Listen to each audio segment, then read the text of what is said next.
welcome to a brand new episode of ANOKHI Pulse TV, where we bring you the latest buzz and the hottest happenings. I'm Dilshad. And I'm Daniel. Today's show gives you a hit of celeb buzz, a dash of Bollywood cinema, and a brand new social media account you need to get your eyes on. That's right. Now, with over 400 million users, you'd think one more Instagram account would barely be a blip on the radar, but the latest citizen of Instatown has quite a few people on Cloud 9.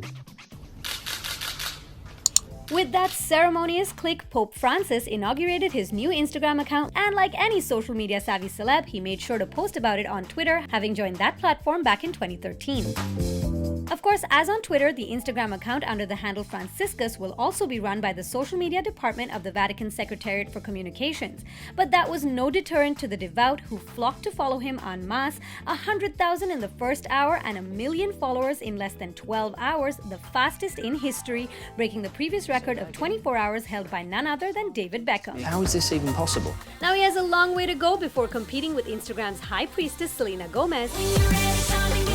But the pontiff is currently sitting at 1.9 million followers and counting, surpassing the co-founder and CEO of Instagram himself, Kevin Systrom, who was on hand to welcome him to the community, as were almost 300,000 others who liked his first post. And the love came pouring in from across platforms, with many social media users proclaiming renewed faith, and even those not of the faith hailing it as undeniably cool. But as expected, there were a few naysayers calling it self-glorification, and others that couldn't resist the comedic quips. But double tap him or not, the consensus is heavily in favor of the move, which seems in keeping with his relatively progressive papacy so far, not to mention confirming his position as the pop culture Pope of the people. So next up, Snapchat. The TOIFA Awards hit Dubai this past weekend to much Bollywood fanfare, bringing out our favorite stars and a whole lot of Twitter action. The night started off with a bang, with Bollywood's A-list celebs walking the carpet dressed to the nines. Kareena Kapoor Khan kept it simple with an ox-blood red Monisha Jaising dress, Parineeti Chopra wore a glittering gown by George Chakra, and Karisma Kapoor played up her desi flair with a Sabyasachi sari. Among the dapper gents was Anil Kapoor, Sonu Sood and Suraj Pancholi in their classic looks, while Singh's Ranveer and Yo-Yo Honey brought a dash of color and pattern. The night's big winners included Bajrangi Bhaijaan for Best Film,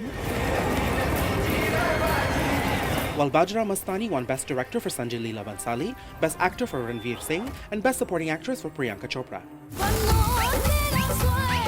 Other big winners that night were Kangana Ranaut for Best Actress in Tannu Weds Manu Returns, and Anil Kapoor for Best Supporting Actor in Dil Dhadakne Do. Acting क्यों कर रहे हो? कोई नहीं देख रहा। Amitabh Bachchan was honored with a Lifetime Achievement Award, and Ranveer Singh paid tribute by performing a montage of Big B's filmy hits, even greeting the legend on stage with his jovial and over-the-top personality. Other performers that night included Jacqueline Fernandez, Kareena Kapoor Khan, Shah Rukh Khan, and Salman Khan.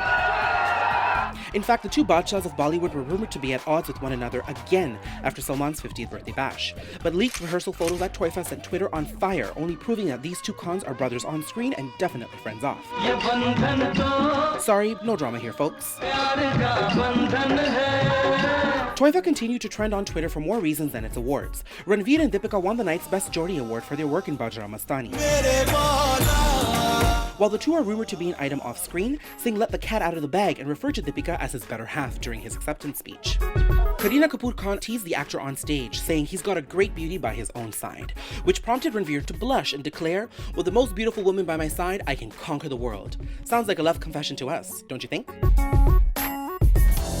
Now, speaking of confessions, Britney Spears has a lot to fess up to. Right. She recently posted a photo of herself poolside in a bikini, and fans are accusing her of photoshopping her body, which brings up a huge discussion about body image. That's right, Daniel. I mean, we have been talking about body image and what the ideal woman's body is for years now, and we've seen so many manipulated images of what the perfect bikini body should look like. And with Britney posting this photo, which is supposed to be candid, and now we can't confirm or deny whether it's photoshopped or not, but a lot of fans are saying it is. It really brings up questions about how people are presenting themselves as real when in fact it might not be the case, right? It reminds me of Beyonce's picture a few years ago. She was on a yacht and everybody was saying that she had photoshopped a thigh gap in there.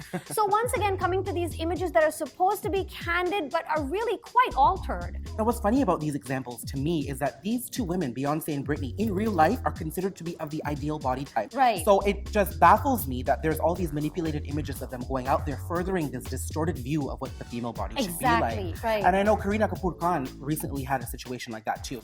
Back in 2012, when she came out with Heroin, she shot the song Halkat Jawani, and then producers put an image of her on a poster for the film, and they cinched her waist right down to her That's size right. 0 phase. And she took the flack for it in the media. And meanwhile, she's saying the producers have the liberty to do what they need to. This has nothing to do with it. It is important and interesting that people are coming out and saying, yes, there are photoshopped images. Yes, these are promotional materials. It's not in my control. Which is why it's even more distressing, though, when people claim to put out candid photographs that are then obviously manipulated or seem really, really fake. Yeah, and you know what's scary about that is that it's a lot of men sitting behind at those cutting tables Yes. behind the camera who are taking these liberties Yes. to create these ideal images of what a woman should be like, Yes. which is kind of scary. Yes. And I think it also speaks to this narcissistic social media culture that we're a part of right now too. Yes. Where we see 12-year-old girls and boys taking selfies and then downloading all these editing apps to make Yeah. themselves seem like a celebrity. Yeah, I think Yeah. we're all a little bit guilty of that. I don't know if there's a single image out there that hasn't been fixed for at least lighting. A totally different situation, Yeah, my totally dad. different situation. I don't think I'm gonna shave off any more pounds, but we're all kind of guilty of that. But we definitely want to know what you think about this issue. It's a very important and very pertinent issue in today's world. Yes, so contribute to the conversation on our Facebook, Twitter, and Instagram pages.